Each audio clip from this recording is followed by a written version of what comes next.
You'll feel better if you get it off your chest. What's the point, John? There's no point to anything anymore.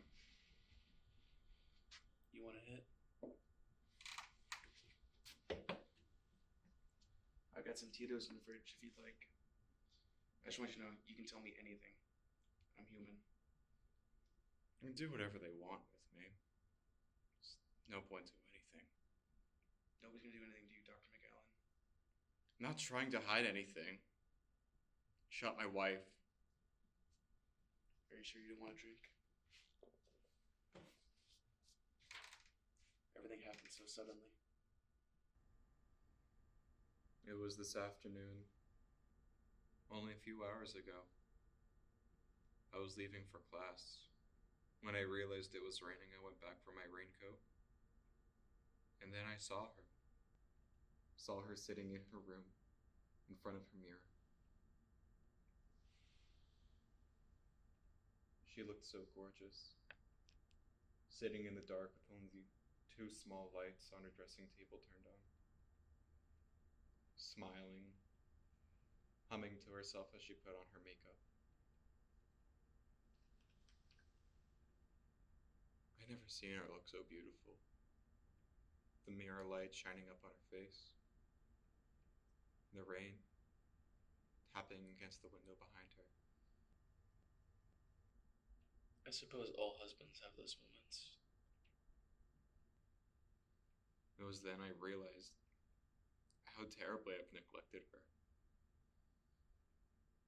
I know it sounds horrible, but it wasn't all that. I had to work and study constantly to support us. I wanted her to have nice things, even though we were poor. I understand what you mean. And as I watched her, I told myself I would never neglect her again.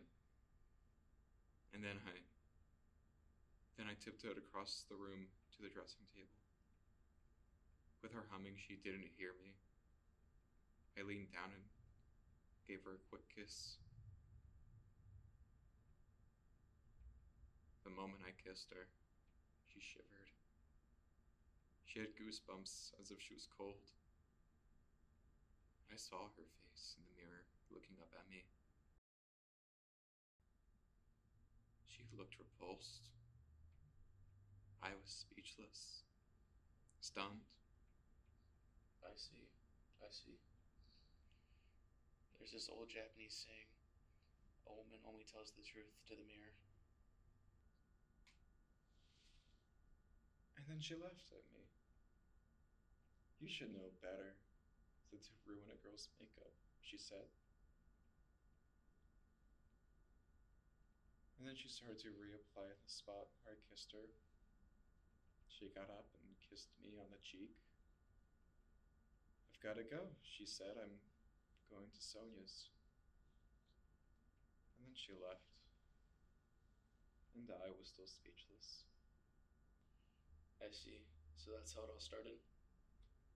I was furious. I was sure there was only one explanation. She was making herself beautiful for some man, and she was going to him. She wasn't going to Sonia's. I followed her into the rain. And what happened next, Dr. McGowan? I killed her! I know, but how?